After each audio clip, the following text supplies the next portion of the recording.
Yes, Wes. 2-0. Tottenham win at home to Everton, beating fat Frank Lampard. Give me your initial thoughts on the game. I think it was a tale of two halves. I think the first half, I think 3-4-3 was working at first. I think Son and Perisic were playing a lot better. At least this game specifically in the 3-4-3. But I don't think it wasn't enough. Wasn't able to really get that goal across, get into the final third, do that last pass to knock, to get a lead at the end. In that first half, but it was solid though. We were playing solid. Everybody, but my only problem really with the first half was Richarlison. Richarlison, his touch was just not there. it's just not there. I noticed that he can't control the ball like I think he at least thought he would. Right? Yeah, and he's not really consistent. He does a lot of flicks and tricks and just lets him down a lot. And it's been apparent this whole season for him. So that's my only problem with the first half. Second half, everything changed. Of course, Richarlison got the little injury. Hopefully, it's not too bad. I think it didn't look like it was too bad. It looked like it was more precautionary. I believe he was carrying one into it, right? Yeah, Wasn't he even carrying an injury into the game? Yeah, exactly. So I went second half. So second half, when he changed to 3-5-2, that's when things started to open up. We started to pass the ball a whole lot better. Basuma came in. Basuma did exactly what people have been wanting him to do, and that's control the game. And he really did. Tackling wise, his anticipation for interceptions was a lot better as well.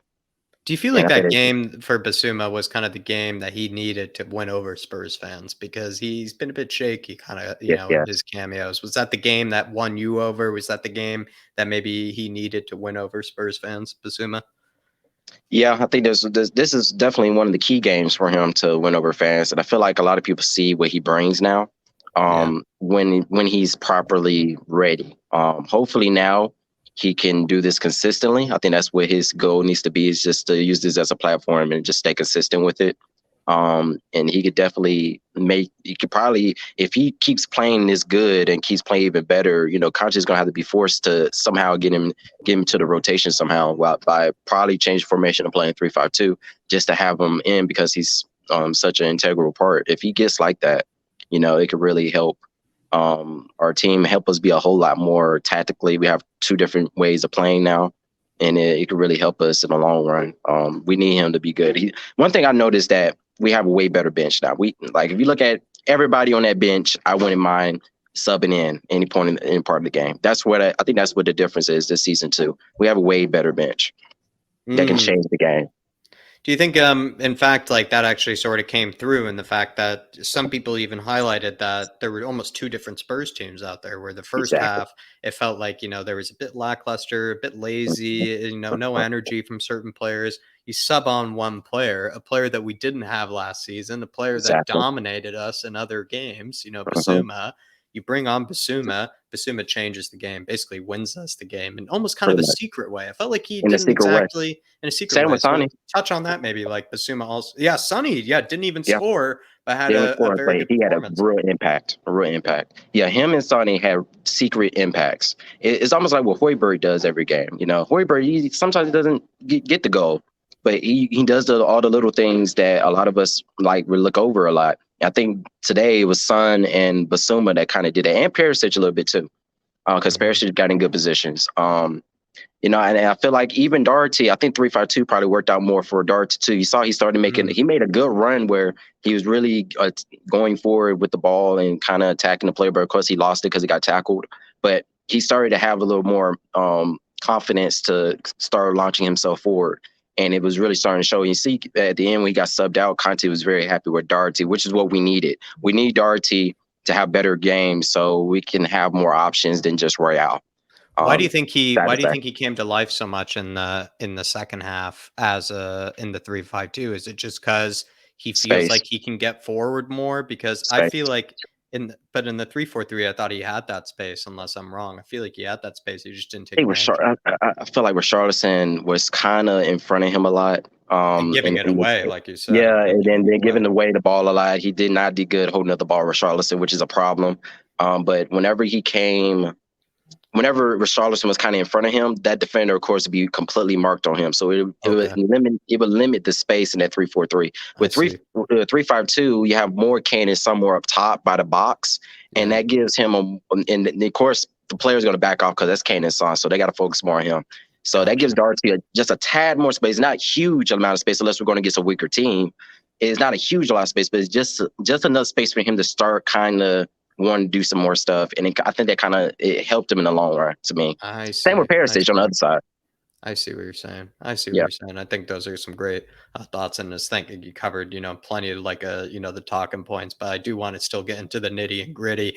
Conte's decisions. He went to that 3-5-2. Let's be honest, though. I think you said in the beginning there that the 3-4-3, did it seem like the right idea to begin with, the 3-4-3 to you? And then the 3-5-2, sort of saved us. And we've seen this before where it's like he starts with a 3-5-2. Maybe he goes to the 3-4-3. It just seems like maybe did you think he got it wrong with the 3-4-3? Did you want the 3-5-2 to begin with? Talked about the tactics for me.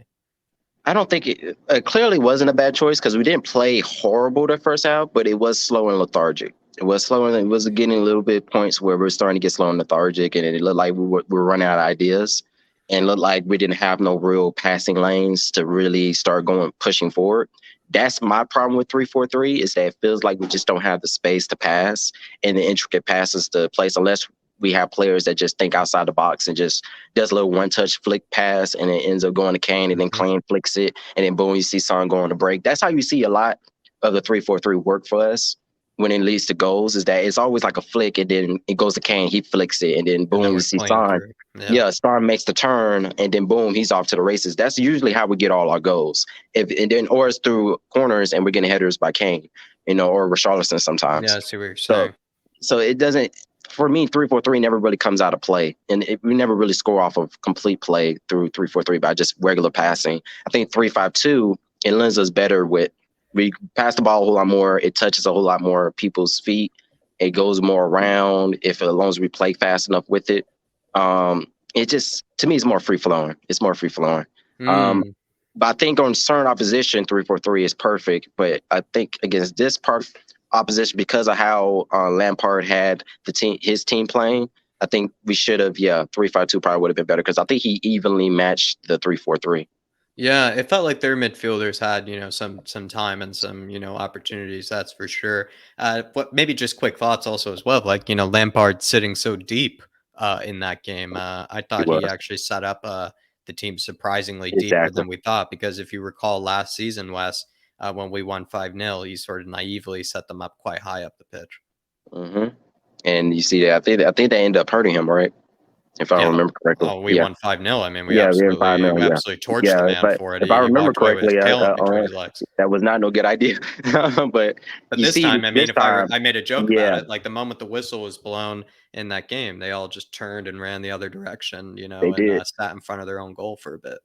Mm-hmm. And I think they just trying to see if we could break teams down. And I think this time it was working out for them the first half, but second half, no, because we changed to 3-5-2. They changed up the dynamics, changed up the passing lanes. Yeah. Not Basuma, but Bentancur. When Bentancur plays a 3-5-2 in that midfield, he turns to a different player. Yeah, every time he goes to 3-5-2, he looks like a way better. He goes forward a whole lot more. I think if Basuma decides to stay as kind of like the CDM, and he lets Højbjerg and Bentancur go forward, and it works out beautifully, especially in the passing he does. That passing he did to who was it? It was to Højbjerg, to Højbjerg for that goal. That's very similar to, I think, another pass he did similarly a couple games ago when he had to go to 3-5-2. That they assisted each other. I mean, how beautiful is that they assisted each other? The midfield partnership. Just quick question, on the substitutions. Obviously, Basuma, basically the substitution that won the game, and it was so funny that. When Richarlison was subbed off, it wasn't like he brought on Lucas or Hill or something. He went for a very different sort of taste. He went immediately for Basuma. Thoughts on also, I guess, him waiting to bring in the likes of Jed Spence, Lucas, Skip, etc. I mean, they were sitting on the sidelines for 6-7 minutes there. I wanted him to get in so early. I wish he did it around the 85th minute. At least we would have had 5 minutes to see what he could do. But he kind of, for me, I feel like he did that purposely, just to throw him out there 91st, 92nd minute, just to kill the game. He knew We he were wasn't going to joking be able to about how show we him wanted them nothing. to kick it out. We were joking Yeah, how we wanted them to kick it out so he I could wanted them come to in. kick the ball out so bad. Somebody do something stupid and the ball just goes out of bounds. I wanted something to happen just to see him on the field. But it didn't happen. I guess, do we have FA Cups or any League Cups coming up We have anytime soon? that Forest FA Cup match, I believe, coming up soon. Or So he could play for us. I don't know. I don't know if Conte would put him out for it. He could, because it is his last club he played in. He put him in last time a little bit longer because it was his opposition club he used to play for. he's I had feel like positive words for Spence recently, so I think there's a chance that he'll come in. So I feel like those are probably going to be the games where he's going to have to show himself. It's going to be the League Cup, the early rounds of FA Cup, League Cup games. It's probably where he's going to have to show if he can play or not. In a real game, I feel like that's going to be his only opportunity. Thank God that Doherty is playing. He saw the hug that Conte gave Doherty. Yeah, what are thoughts on that hug? I mean, the hug of approval. That tells you.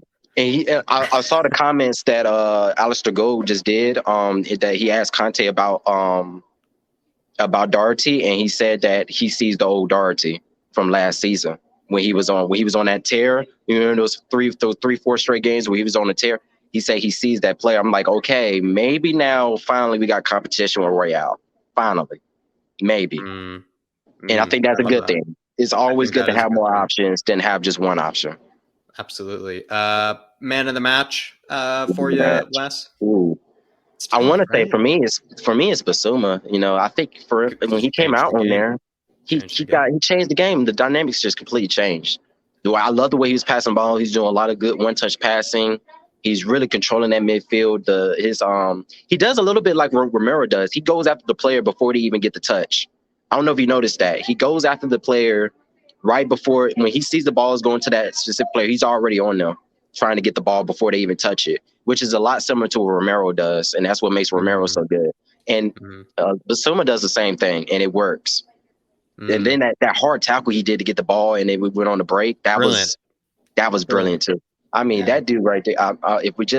If we put him in the right situation, we get everything in order. We have the players. We have the players, and they were only 1 point behind Arsenal for a top spot. You just got to hope that Arsenal lose a game. If they lose one game, we're on it. Is that your final message to Spurs fans then? Maybe in the likes when you look at the table, look at Spurs are. Look how far we are just at third place from fourth place. Like, look at that. We're like 5 points ahead from third to fourth, I think. Still competing at the top of the table. I mean, what are we? Are we 3 points off or something from the top? Yeah. Oh, no, we're 1 point. We're 1 point from Arsenal. They still got a game they got to play, though. But we're 1 point from Arsenal, and we're tied with Man City. Breathing down their neck. Yeah. If we could all we have to do, really, we just have to stay within the 5 3-point range. We stay in the 5 3-point range, maybe even 6 point range. And we do that, and I say at least to the January transfer window, we actually have a chance. That's when it's off to the races. Absolutely. Hope we're off to the races then. Well, Wes, as always, brilliant fan cam. Looking forward to more of these, my man. And I appreciate you taking the time. But as always, come on, you Spurs. In Come on, you Spurs. Trust. Yes.